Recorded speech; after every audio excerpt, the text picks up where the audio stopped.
రోజుకి 100 రూపాయల ఖర్చుతో ఈ మహాలయ పక్షాల్లో మీ పితృదేవతలకు కాశీ మహాక్షేత్రంలో సెప్టెంబర్ 8 నుండి 21 వరకు జరిగే తిలాహోమంలో పాల్గొనండి. నమస్తే, వెల్కమ్ టు సుమన్ టీవీ. నేను పద్మిని. ప్రస్తుతం మనతో పాటు ప్రముఖ ఆధ్యాత్మికవేత్త లక్ష్మీ నరసింహస్వామి ఉపాసకురాలు శ్రీమతి స్రవంతి గారు ఉన్నారు. మాట్లాడదాం. నమస్తే అక్క. నమస్తే పద్మిని. అక్క, 21వ తారీఖు ఆదివారం అమావాస్య, మహాలయ అమావాస్యగా, పెద్దల అమావాస్యగా పలు రకాలుగా పిలుస్తూ ఉంటాము. భాద్రపద మాసంలో వచ్చేటటువంటి one of the most powerful days అని చెప్పుకోవచ్చు. ఎందుకంటే ఇటువంటి ఒక పితృపక్షాలకి సంబంధించినటువంటి సూపర్ స్పెషల్ డే. ఇటువంటి మళ్ళీ ఇంకెప్పుడు సంవత్సరంలో ఎప్పుడు ఉండదు కాబట్టి మహాలయ అమావాస్యని ఎలా వినియోగించుకోవాలి? 21వ తారీఖున వస్తోంది కాబట్టి దానికి ఏమైనా సిగ్నిఫికెన్స్ ఉందా? అలాగే లేనటువంటి సూర్యగ్రహణాన్ని, అంటే భారతదేశంలో కనిపించినటువంటి సూర్యగ్రహణం ఉంది, దీనికి సంబంధించి పలు సందేహాలు ఉన్నాయి.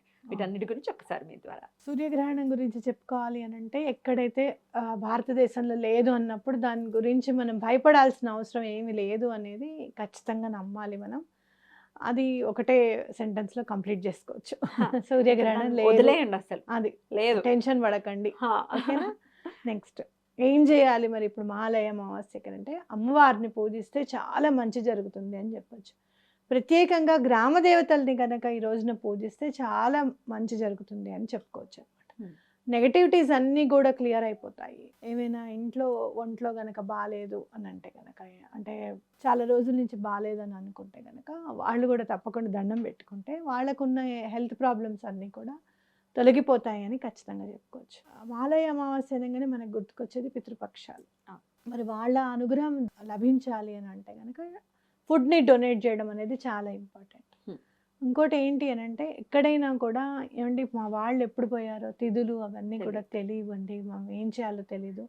ఇప్పుడు నాన్నగారు ఉన్నారనుకోండి, నాన్నగారు వాళ్ళ నాన్నగారు పోయిన తిథి తెలియదు అనుకోండి, ఇబ్బంది అవుతుంది.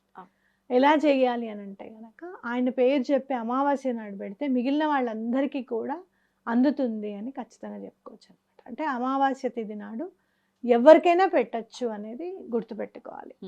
ఆ రోజు చేసుకుంటే చాలా మంచిది. లేదు డొనేట్ చేయడం కనీసం, ఇప్పుడు చాలా మంది ఇళ్లలో పెద్దవాళ్ళకి చేస్తున్నాము అంటే, ఇప్పుడు ఆడపిల్లలు ఉన్నారండి. అదే నా క్వశ్చన్ కూడా. మా ఇంట్లో కానీ మీ ఇంట్లో కానీ ఇట్లా చాలా మంది ఇళ్లలో కానీ మగపిల్లలు లేరు, మేమిద్దరం ఆడపిల్లలమే, మేము ముగ్గురం ఆడపిల్లలమే, మరి మా తండ్రి గారి పరిస్థితి ఏమిటి, వాళ్ళు గతించారు, మా తల్లి గారి పరిస్థితి ఏంటి, అంతేనా అనే ప్రశ్న ఖచ్చితంగా ఉదయిస్తుంది. మీరైతే ఏం చేస్తారు? అంతేకాదు, మా నాన్నగారు నాకు ప్రాపర్టీ ఇచ్చారు కొంచెము, అందించి వచ్చిన రెంట్లోంచి నేను తీసుకొని నాన్నగారికి చేస్తూ ఉంటాను. ఏం చేసినా కూడా అమ్మ నాన్నకి దాని నుంచే ప్రతి సంవత్సరం పెట్టించడము, ఇట్లా మహాలయ పక్షం అప్పుడు పెట్టించడము. అలాగే ఎక్కడైతే మనకి నదీ తీరాల్లో వెళ్తున్నామండి, అక్కడికి వెళ్తున్నాము అని చెప్తే కనుక పుష్కరాలు వచ్చినప్పుడు, అలాగే ప్రయాగలో వచ్చినప్పుడు, అట్లా ఏదైనా సరే ఆ డబ్బుల్లోంచే నేను తీసుకుని వాడతాను. చాలామందికి ఉన్న ఏది ఏంటి అని అంటే, ఇప్పుడు బావగారికి తల్లిదండ్రులు ఇద్దరు ఉన్నారు కదా, ఆయన డబ్బు ఏది కూడా ఇలాంటి కార్యక్రమాల్లో వాడకూడదు అని చెప్తారనమాట. సో నేనేమనుకుంటానంటే, ఆడపిల్లలకి తల్లిదండ్రుల ఆస్తి లభించే హక్కు ఉన్నప్పుడు వాళ్ళకి ఇలాంటి కార్యక్రమాలు చేసేది కూడా, ఆ హక్కును కూడా ఆడపిల్ల సంపాదించుకుంటుంది. లేదండి అనుకునే వాళ్ళ పరిస్థితి ఏమిటి? మాకేమి ఇవ్వలేదు అని అనుకున్నప్పుడు, మీకు చదువు చెప్పించారు, చక్కగా మీరు సంపాదించుకుంటున్నారు, సంపాదించిన వాళ్ళ పరిస్థితిలో మీరు దాచుకునేది ఏదైనా, నీకు నేను ఇచ్చాను అనుకో పద్మిని దాచుకో అని చెప్పి నేను ఇచ్చాను 100 రూపాయలు ఇచ్చాను నీకు, అవి నీవే, అవి ఇంకా దానికి కావు, ఆ 100తో నువ్వు ఏం చేస్తావు అనేది నీ ఇష్టం. అలాగే నువ్వు దాచుకున్నావు డబ్బులు, మీ ఇంట్లో నువ్వు హౌస్ వైఫ్ దాచుకున్నావు డబ్బులు, నాకు అలవాట్లేదు మా ఆయన దగ్గర దాచుకోవడం అని అంటే, ఇప్పటి నుంచి చెయ్యి, ఇప్పటి నుంచి మొదలు పెడితే సంవత్సరానికి ఎంతో కొంత దీనికోసం వినియోగించు. ఇక్కడ ఒక ప్రశ్న, భార్యాభర్తలు ఇద్దరు ఒకటే అని అంటారు కదా, నీ సంపాదన నా సంపాదన అనేది ఏమైనా ఉంటుందా? నా సంపాదన నీ సంపాదన అనేది ఏమీ ఉండదు, ఉండకూడదు. అలా అనుకోకూడదు అసలు. అలా కాదండి, మాకు అసలు ఏం చేయడానికి కూడా నా దగ్గర ఏం లేదు అని అంటే కనుక నేను చెప్తాను చూడు, 1 కిలో పావు కాకరకాయలు కొని అవి దానం చేయి ఆ రోజు. కాకరకాయలు గనక ఆ భోక్తకి కాకరకాయ కూర గనక పెడితే 1000 రకాల కూరలు పెట్టినట్టు ఫలితం. కాబట్టి ఇంకేం చేస్తాం, ఏదో ఒకటి కనీసం 1 కిలో పావు కాకరకాయలన్నా కొని కనీసం బ్రాహ్మడికి దానం ఇచ్చిన ఆయన. లేదు అంటే మా నాన్నగారికి చామదుంపలు వేపుడు అంటే చాలా ఇష్టం, నేను తప్పకుండా అది ఉండేలాగా చూస్తానన్నమాట. సో అట్లా ఏమన్నా మీకు ఫుడ్ ఐటమ్ చాలా ఇష్టం మీ నాన్నగారికి కానీ అమ్మగారికి కానీ, ఆ ఫుడ్ ఐటమ్ డొనేట్ చేయండి ఎవరికైనా కూడా. Right. వాళ్ళ పేరు చెప్పి ఒక పంచల జత పెట్టండి బ్రాహ్మడికి కానీ, లేదు అంటే గనక అమ్మగారు ముత్తైదుగా వెళ్ళిపోయారు అనుకోండి, ఎవరికైనా పునిస్త్రీకి చీర కొనివ్వడం, లేదు అలా నాన్నగారు పోయిన తర్వాత అమ్మగారు జరిగారు అనుకోండి, అట్లా ఎవరికన్నా అలాంటి వాళ్ళకి ఎవరికన్నా చీర పెట్టడం అనేది ఇంపార్టెంట్. వాళ్ళ ఆశీర్వాదం అనేది చాలా తొందరగా అందుతుంది పద్మిని. నా జీవితంలో నేను డిసైడ్ చేసుకొని పాదగాయ క్షేత్రంలో 2022లో పెట్టినప్పుడు ఇట్ ఈస్ అమేజింగ్ అసలు. ఆ తర్వాత ఎంత మార్పు వచ్చిందో. అవునా? సో ఇలా ఒకవేళ అలా మనం దానం ఇచ్చే పరిస్థితి లేదు అనుకుంటే పాదగే క్షేత్రానికి కూడా మనం ఎంతో కొంత పంపించే ప్రయత్నం చేయొచ్చా? పంపించవచ్చు. లేదు ఇంట్లో ఏమీ లేదు, ఇంట్లో అసలు నీకు నీ మాటకి విలువే లేదు అని అనుకున్నప్పుడు చక్కగా ఒక 3 దోసెళ్లతో ఇంత బియ్యం తీసి దాని మీద ఇంత కొంచెం పెసరపప్పేసి అదన్నా దానం చేయండి ఎక్కడ ఎవరికైనా. అదన్నా ఎన్ని చాలు. మార్గాలు చెప్తున్నారో చూడండి, యూటిలైజ్ చేసుకోవాలంతే. మనం ఇంకొకటి పద్మిని, చెయ్యాలి అని గనక సంకల్పం మనకు ఉంటే గనక వాళ్ళే చేయించేసుకుంటారు పైనుంచి. పితృదేవతలకి వాళ్ళే చేయించేసుకుంటారు. చెయ్యాలన్న సంకల్పం ఉండాలి అంతే. కరెక్ట్ కరెక్ట్ గా చెప్పారు. సో ఆడపిల్లలే ఉన్నారు అనుకునే వాళ్ళు ఈ విధంగా తప్పకుండా చేయొచ్చు.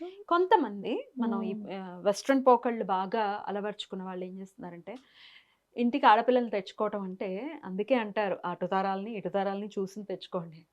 ఈ రోజుల్లో ఏమిటి పిండాలు అవి నాన్ సెన్స్ అనే ఆడపిల్లలు ఉన్నారు.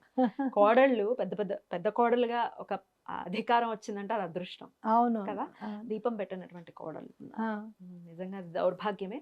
మరి మగవాడికి ఈ కష్టం వస్తుంది, మా భార్య నా మాట వినట్లేదు అని అనుకుంటే వాళ్ళ పరిస్థితి ఏంటి? వాళ్ళ పరిస్థితి ఇంకా భగవంతుడి దగ్గరికి వెళ్ళి పాదగాయ క్షేత్రంలో పెట్టి రావడమే. క్షేత్రాల్లో పెడితే ఏంటి అని అంటే నీకు ఇలా భోక్త ఉండాలి, భోజనం చేయి, అట్లా ఏం ఉండదు. ఆ మొత్తం అంతా ఎలిమెంట్సే చూసుకుంటాయి. ఇంకా వాళ్ళు ఆల్రెడీ పిండ ప్రదానాలు అవి చేస్తారు కదా, అదే వాళ్ళకి భోజనం కిందకి వెళ్ళిపోతుంది అనమాట. అక్కడ మీరు బ్రాహ్మడికి నాయన మీరు ఏదైనా భోజనం చేయండి అని చెప్పి ఇంకొక 500 ఇస్తే, కంచి పరమాచారి గారు ఒక అతను ఉంటాడనమాట, కావేరీ నదీ తీరంలో ఎలా అయినా సరే నేను వెళ్ళాలి అని అనుకుంటాడు. యాక్చువల్గా ఏంటి అని అంటే విజయం చేస్తారు ఆ ఊర్లో, అందరూ డబ్బులు ఇస్తారనమాట భిక్షావందనం చేయడానికి. 500 రూపాయలు తక్కువ అవుతుంది. ఎలా 500 రూపాయలు ఎలా సంపాదించాలని ఈయన అనుకుంటారు. అనుకుంటే పరమాచారి గారు అంటారు, పొద్దున్నే లేచి కావేరీ నదిలో స్నానం చేసి రాబోయి అని చెప్తారు. అని అంటే ఇతను ఏం చేస్తాడు, సరేలే కావేరీలో నీళ్ళు ఎక్కడ ఉన్నాయని అనుకుంటారు. కానీ ఆ రోజు అనుకోకుండా నీళ్లు చాలా ఎక్కువగా వచ్చేస్తాయి ముందు రోజు అనమాట. పక్క నుంచి ఒక అతను చూసుకుని సుబ్రహ్మణ్యం పేరు ఆయన పేరు చూసి, సుబ్రహ్మణ్యం ఆయన చూసరి కావేరీలో నీళ్ళు ఉన్నాయి, బస్సు దిగిపోతాడు. అక్కడ దిగిపోయి ఇప్పుడైతే నీళ్ళు అయితే ఉన్నాయి, బ్రాహ్మణ ఎక్కడ దొరుకుతాడు మా నాన్నగారికి చేయడానికి అని చెప్పి ఆలోచిస్తాడు. ఆలోచిస్తే ఇతను ఉంటారనమాట, కావేరీ నదికి వెళ్ళబోయి అని చెప్పారు కదా పరమాచారి గారు, అతను దిగుతాడు. దిగి మా నాన్నగారికి తర్పణం వదలాలి అని చెప్తాడు. ఈయన దగ్గరుండి తర్పణం వదిలిస్తే 500 చేతిలో పెట్టి వెళ్తాడు. అలా సమకూరే ఆ 500 తీసుకెళ్లి భిక్షావందనానికి ఇస్తారనమాట. 500 అంటే నార్మల్ విషయం కాదు, అప్పట్లో 5,000తో సమానం. అని ఇస్తే కళ్ళమ్మ నీళ్ళు వచ్చేస్తాయి అతనికి. చూసావా, పెట్టాలి అని చెప్పి ఆ సుబ్రహ్మణ్యం సంకల్పం జనింపజేసింది స్వామినాథుడు అంటే పెరియావ గారు. అవునా కాదా?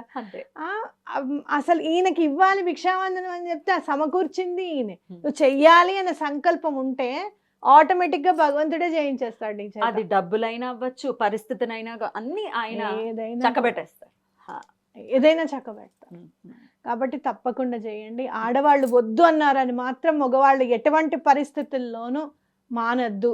ఇది తప్పకుండా చేయాలి. తరతరాలు మీ ఇంట్లో మీ పిల్ల పాపలు కానీ వాళ్ళకు పుట్టేవాళ్ళు మీ జనరేషన్స్ అన్నీ కూడా సక్రమంగా నడవాలి అని అంటే మీ పితృదేవతల యొక్క ఆశీర్వాదం తప్పకుండా మీకు ఉండాలి అనేది గుర్తుపెట్టుకోవాలి. ఒక థాట్ ప్రాసెస్ ఉంటుంది కొంతమందిలో, గతించిపోయిన తర్వాత కూడా వాళ్ళతో ఉన్నటువంటి శత్రుత్వాన్ని ఇంకా కంటిన్యూ చేస్తుంటారు. నన్ను బతుకున్నప్పుడు ఆ మాట అనింది, అత్తగారే అనుకుందాం, నన్ను ఎంత హింసించిందో తెలుసా, ఆమెకేంటి నేను చేసేది అనే థాట్ ప్రాసెస్ కొంతమందిలో ఉండొచ్చు. ఇది మార్చుకోవాల్సిన అవసరం ఉందంటారా? మీ అత్తగారు చాలా మాటలతో ఇబ్బంది పెట్టి ఉండొచ్చు, కానీ అసలు నీకు పెళ్ళవడానికి కారణం మీ అత్తగారు. ఆవిడ అంది కదా మరి మగ పిల్లాడిని, అవునా కాదు? ఆవిడ ఎప్పుడో మంచి చేసేసింది, నీకు కావాల్సినంత మంచి చేసేసింది, అయిపోయింది. దానికి రుణం తీర్చుకోవాలి నువ్వు ఫస్ట్. అది మంచి చేసింది కంది, నీకు చక్కగా మంచి హస్బెండ్ని ఇచ్చింది. ఒక మాట అంటావా, ఎవరికి పడుతుంది పద్మిని? చాలా రేర్ ఇన్ కేసెస్లో అత్తగారి కోడలు కలిసి ఉన్నారు అని అంటే చాలా చూడముచ్చట అనిపిస్తుంది. వాళ్ళనే చూస్తూ ఉంటాను నేను, బా భలే లైఫ్ కదా అని అనిపిస్తుంది. ఓకే, కాబట్టి అట్లా ఎప్పుడు కూడా అలా అనుకోవద్దు. గతించిన వాళ్ళు కూడా పితృదేవతల కిందకే వస్తారు.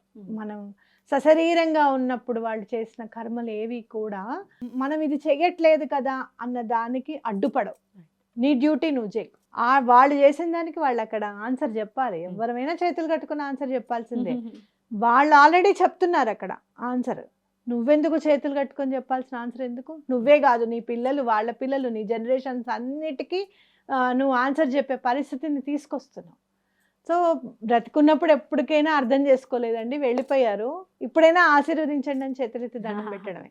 అట్లీస్ట్ అలా అయినా అప్పుడు మన ఈగో కూడా సాటిస్ఫై అవుతుంది. ఇంకోటి ఏంటంటే, ఎవరైనా వచ్చి నీ బాధ్యత నువ్వు నిర్వర్తించావు, చూసావు, భలే నచ్చావు అని ఒకళ్ళు భుజం తట్టి చెయ్యేసి ఆ మాట అన్నవాళ్ళు ఎవరో ఒకళ్ళు ఉంటారు పద్మిని.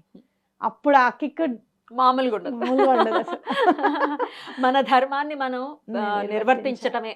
రామచంద్రమూర్తి ఇదే మనకి చెప్పారు. ఏకంగా విష్ణువే మనిషిగా వచ్చి నడయాడి ధర్మాన్ని ఆచరించి చూపించారు. No matter what it is, మన ధర్మాన్ని మనం పాటిద్దాం. చాలా బ్యూటిఫుల్ గా ఎక్స్ప్లెయిన్ చేశారక్క, కృతజ్ఞతలు. నమస్తే. నమస్తే.